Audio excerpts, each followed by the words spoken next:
er den første strid, man bruger til hele kroppen. Det er en plastikstrid, og den tager det værste og det groveste skidt på hestens krop. Og hun kan også sige det. Godt. Hun kan også børn og prøve at tage en tur på din hest og få lavet nogle billeder. Min hest. Nu skal du bruge hesten til de der... Man striler ikke til det ned, så stikker ben, fordi der sidder sener, og det gør ondt på hesten. Jeg har ikke snakket med, ikke siden jeg snakkede med der, hvor du var i Wish. Der ser hun ikke.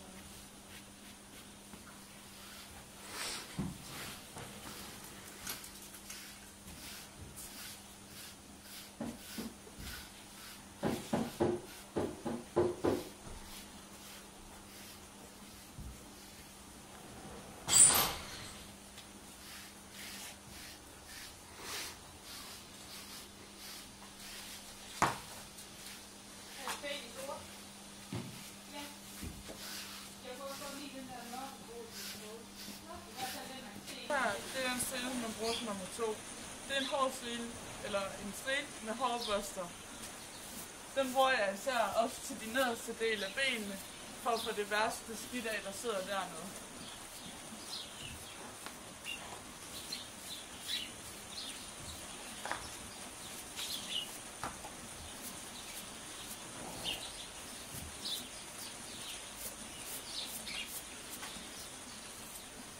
Det er vigtigt, at man får alt skidtet af hernede, for det hernede i gemasherne, de skal sidde, hvis hesten har brug for det.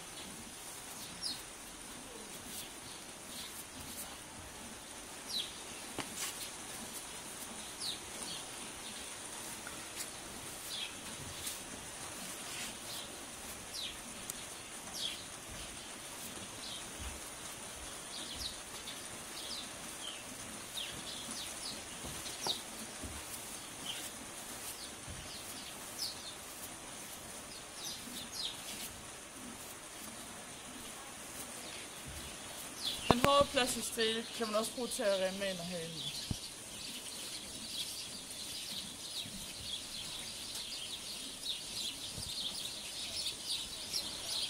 Hårde stril bruger som sagt også til at børste halen. Det er vigtigt, at alt kommer ud af halen. Halm og spåner eller vrap eller fastsiddende lort. Det er vigtigt, når du stiller halen, at du står ved siden af hesten, for hesten kan blive bange og hoppe tilbage. Og hesten kan ikke mærke, at du trækker halen til siden og rører den her. Så skal vi til den sidste ting, man gør, inden man lægger udstyr på. Du skal rense hovedet og sørge for, at der ikke er sten og snavse, der kan sidde i vejen til hesten.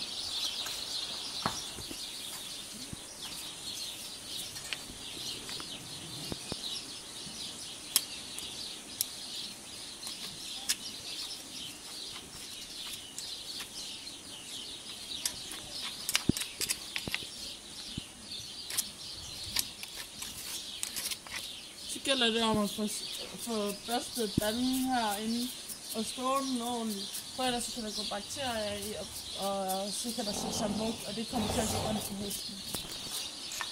Det værste, det er når man kan lægge på hestens ben, hvis hesten har problemer med, at den slår benene sammen. Inden man lægger gemasje på, har man sørget for, at benene er rene, og gemasjerne ser rene ud indeni.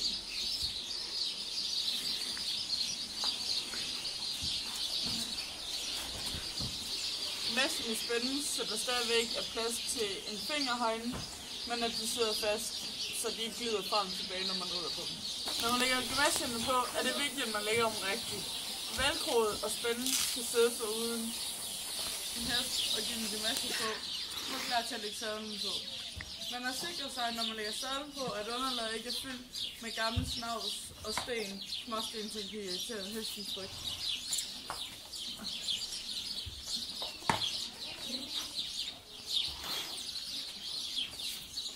Sadlen lagt på, og inden jeg spænder jorden, tjekker jeg, at sadlen den ligger tilpas bag skulderbladet omkring dens skuldermuskel. Når jeg spænder jorden, så sørger jeg for, at jorden den ikke ligger helt op langs forben og albuen, så der er fri bevægelse for hesten.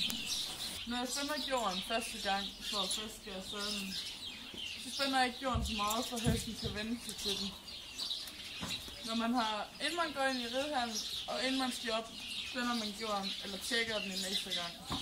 Er din hest korthåret eller klippet, og det er vinter, kan du lægge tæt på, når du skiller til og af.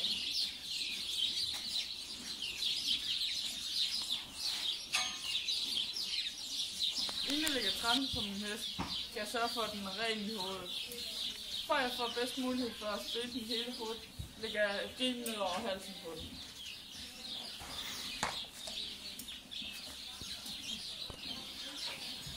Jeg tager den blødeste stril, jeg har, da hovedet også er det mest følsomme sted på hestens krop.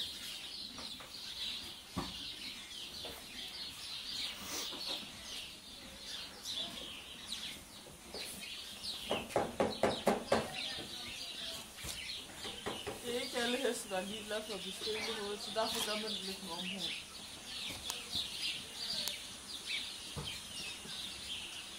Påfører hovedet, så tjekker jeg, at bidet er rent, og der er ikke så småsten på læderet, så den kan få skavmærker. Allerførst tager jeg tøjlerne over halsen på den og lægger ned, så jeg har styr på den.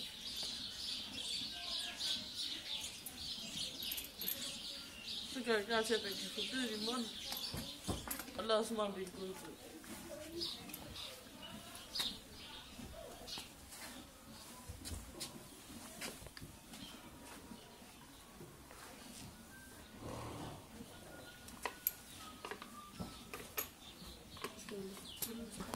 Når jeg spænder kæberemmen, skal der være god plads.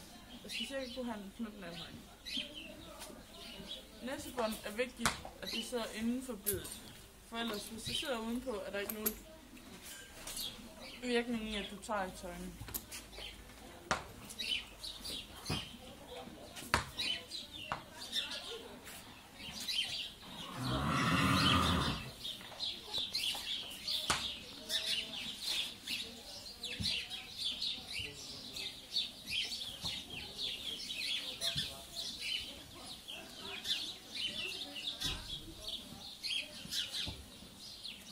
Når jeg har spændt næsebåndet, så tjekker jeg, at næsebåndet sidder lige, så får den bedst ud. Når jeg spænder næsebåndet, så tjekker jeg, at jeg kan have 2 fingre herinde, så hesten stadigvæk har en frihed. Derefter der spænder jeg næsebremmen, og den spænder jeg også, så jeg cirka har mulighed for at have 2 fingre herinde.